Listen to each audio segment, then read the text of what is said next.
Welcome back. Well, the big news that we're tracking this hour, exit poll predictions looks like are coming true in UP as well. BJP leading in 52 out of the 80 seats in Uttar Pradesh. This is the big news that is just coming in. Let's not forget that exit polls had predicted that BJP could get anywhere between 40 to 55 seats in Uttar Pradesh. And now already the BJP is leading in over 50 seats out of the 80 seats in UP. Well, Ms. Ashwati, exit poll predictions, even in Karnataka, we see the BJP being on a very, very steady ship. Even in Uttar Pradesh, 52 seats they're leading, and seems like the exit polls for a change seem to have got it right, at least so far. Well, some of the exit polls, because each one gave a different number. But yeah, for the moment it looks like, if we take the leadings.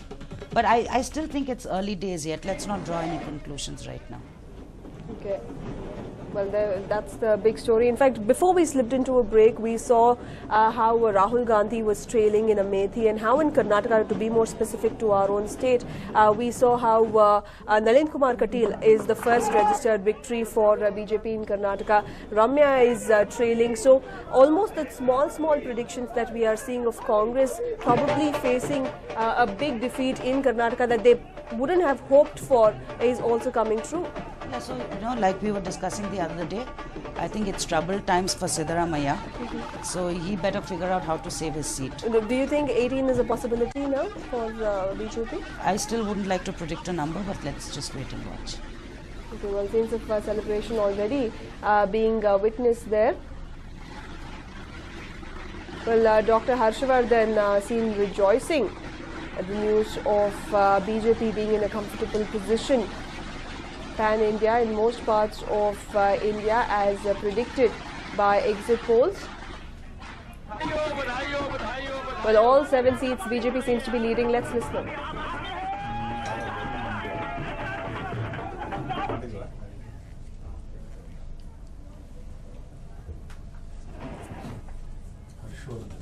Well, the big news just coming in.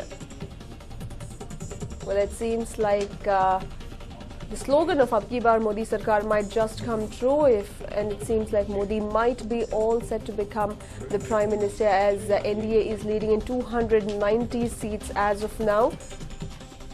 It has been 2 hours into counting, and it seems like Modi's dream of becoming the Prime Minister might soon be realized if we do go by the numbers at this point in time. 290 seats is where NDA is leading in at the moment. Leads by over 2.5 lakh votes in Vadodara constituency. It's not just Vadodara. BJP is in lead in all the 7 constituencies in Delhi, which means somewhere the Aam Aadmi Party is losing ground in its own state. Rohit, where do you think the Aam Aadmi Party is losing out? Why? In Delhi especially? Possibly the reason I could see is that there are a couple of things. One is that we could not possibly put across the message right with respect to the Lok Sabha elections. Delhi State Assembly elections were a different volume where local issues were more prominent. But when it came to Lok Sabha elections, having a stable government at the center, and people had this perception that Aam Aadmi Party being a very small party, the genesis is very, it's a very recent phenomena. So they could not possibly think that this is the party which could gain ground across country and form a government or even be part of any of the government. Because principally we were both opposed to the kind of politics prevalent. It won't be good to take names of different parties. There are good people and bad people in all the parties, but it's about the politics and of the principles. So we possibly could not get across the message, and also there was a perception developing that Modi possibly is the person who will give a stable government at the center. Do you think that's the reason, Prithvi, or did they stretch too far with the kind of resources they have? If exit poll numbers, we don't have voting percentages, vote shares, and it looks like they may have retained their vote share. But if BJP, as it was predicted, is getting around 45% votes in Delhi, and with Congress completely losing out its vote share, then even if AAP had improved its vote share, it still would not have won more than 1 seat. And the best case scenario that was projected was 1 or 2 seats. So it's still early days. we might end up seeing maybe one or two victories for AAP. But it wouldn't be surprising if BJP sweeps Delhi. Yeah, and also, just adding to what Sir said, that it would also we would also like to know the numbers as to percentage of votes that we got in Delhi specifically, so that we can build on that and see where are we'll study the results, after the results are declared, and see where we stand, what are the issues that we could not get across to the people, and then build upon that. Okay, one more thing is now we have leads for more than 500 seats, and even somewhere acknowledging that there might be a 10% change after these leads convert into concrete victory. Any which ways you are looking at NDA becoming the single largest coalition having the lead right now, even if you consider that there's a 10% change in next 2 hours. So yes. Started off by talking about the prospect of BJP achieving the most success any party has had since 1984. That was the first talking point that we began with, and that looks like a likelihood, and Congress suffering its worst defeat. So both those likelihoods that we began this morning with are coming true. Right, probably for the first time ever, we saw a very, very planned campaign on part of any party. The BJP had its act absolutely together. Now, in hindsight, if you do look at it, they had their act together. They knew what to do. They knew how to project Modi. It was a presidential-style campaign. They went all out into social media. They went all out to project him as the face of the campaign. They promised the people that if BJP comes to power, he will become the Prime Minister of the country. And these are his achievements. These are his promises. So do you think that BJP has not only capitalized on the fact that there was severe anti-incumbency against the UPA, but also has made that anti-incumbency all the more magnified with their promises? Yes, they've done both those things. There are two different issues here. One, projecting a unified party with Narendra Modi as its leader, and building a media campaign around it, all the hype. So that has had its impact. And the other thing, that we were discussing about an hour ago was focusing on UP as the key battleground, which is where you maximize your advantages, right? If UP had ended up with, if BJP had ended up in UP with 20-25 seats, psychologically also it would not have made a huge difference. But going all in on UP sort of helped them to build a different strategy that hadn't been tried so far, right? So that helped them in Bihar, in UP, because these were the key battleground states. Success in those states has actually catapulted them to power. And also, do you think that the nature of an Indian voter has also changed? He is willing to follow one individual, one person with promises. One would say that India has grown, India has different needs, there are different class of people, there is the upper middle class in large number, and there is also the people below the poverty line. But do you think that all of them have come together to believe in one man this time around, which is rare for a country like India? See, I don't think they've all come together to believe in one man, because if you look at the number of the category of others, and this I think is a very significant thing that's developing in Indian politics.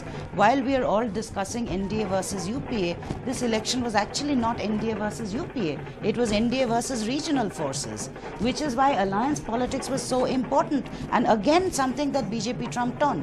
They realized early on in the game that you have to strike your alliances in whatever shape or form. So in Tamil Nadu, you had a clutch of parties. I mean, look at NDA. NDA is like 30 parties strong, 28 parties strong, out of which 7 of them are parties that might get them seats, remaining 21 non-performing assets. But they are still assets because, you've got them on your side. This is again something that the UPA failed on. So the contest really has been between NDA and the regional forces. So if you ask me, have the voters of India, unanimously chosen Modi? The vote percentage will tell you no, because if it's 45%, you're not in the majority. However, our system of first past the post is going to push you through into power. I just want to add one quick point to what Shashwati was saying about alliance partners. So there are two kinds of alliance partners within India. There are really small alliance partners like Swabhimani Shekhar Sangathan in Maharashtra, which are contributing a few tiny percentage points in about 5 or 6 seats. Right? That helps you to gain additional votes in regions where you are strong. And then there are alliance partners like in Tamil Nadu, where you may not get any political dividend right away, but it helps you to build the party. See, look at the vote share in West Bengal, for example, this time, and it will provide dividends to BJP in the next elections, because BJP cannot expect to replicate the same success it has had in 2014, in 2019 in UP. So you have to have these other growth areas where you don't have any base. And one thing that BJP seems to have done reasonably well is to find those places. Andhra, for example, in alliance with TDP, in Tamil Nadu, and independently in West Bengal. So, you know, it's good strategy to get spoilers on your side. Correct. So they spoil the other party. Right. You know, if you didn't have them with, because please let's not believe that any of these alliances are ideological alliances. They are not. Convenience. You know, these are all marriages of convenience, and it's in all cases it's convenient for the BJP. Otherwise, Ram Vilas Paswan, you know, what value is he going to add to your government? MDM. You know, MDMK. Okay, what value will they add to your government? Nothing at all. I see what's happening in Darjeeling. You know, Baichung Bhutia is today trailing because you haven't understood the local sentiment there. If the BJP had, they wouldn't have sent SS Ahluwalia there. So little mistakes like that exist. However, the baseline is that you take the spoilers on your side, so you already have your captive vote bank, because it's a high risk game. Please understand, if these were not the numbers you were seeing, then what would happen to the Modi image? What would happen to the BJP? So it's a very high-risk game. So you need to do 360-degree coverage. And I think that's what BJP did wonderfully well. The anti-Congress forum has been created so that Congress as a party is isolated.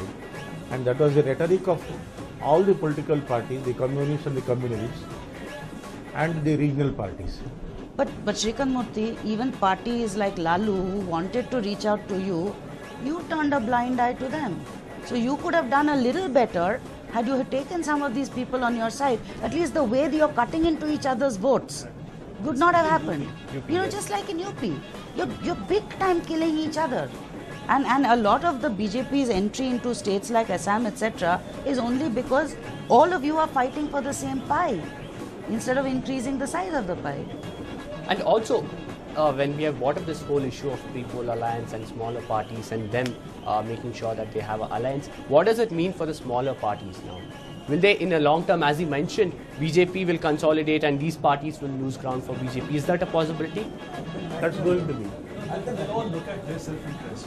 You see that, you see a potential model in UP already, right? The SP and SP, if they're not allying with any national party, it's because they don't want to dilute their base. So TDP will also keep thinking about its self-interest. They have a wonderful model in DMK, DI-DMK, and they'll work through those channels.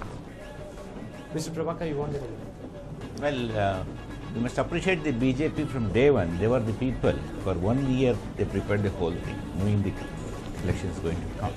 It was a systematical approach from all the media. It may be email, WhatsApp, messages, or words of spreading word. We'll come to that, Mr. Prabhakar. We'll just announce the big news for our viewers. Sonia Gandhi and Rahul to address a press conference at 2 p.m. This is the big news that is just coming in. Sonia Gandhi and Rahul Gandhi seems like might accept defeat. Let's not forget that Rahul Gandhi has been trailing in Amethi, although exit polls had predicted that it could be a victory for Rahul Gandhi, but seems like stiff competition being offered to him by Smriti Irani of the BJP as well as Kumar Vishwas of the Aam Aadmi Party, and the mother-son duo will be expected to address a press conference at 2 p.m. today. Well, coming back to you, Mr. Prabhakar. Yes, please go ahead. So what I was telling is, you see, the systematical approach was done only from the BJP and nobody else. And they were very, very correct in projecting the Modi in spite of all bickerings inside the party of the BJP. In the same way, neither the Congress or any other party has not come forward. As Shashwati was telling, as per the Tamil Nadu, the BJP was so keen. They knew that they are not going to win any one seat in one of the few states. It may be a smaller state. Yet, the Modi went there. Why? Not because of the parliament election coming, the future election of the ML elections there. So they want to build up. Like this systematic approach and scientific analysis of the whole thing, except BJP, nobody did. Don't you think that they were also supported by the pseudo third parties.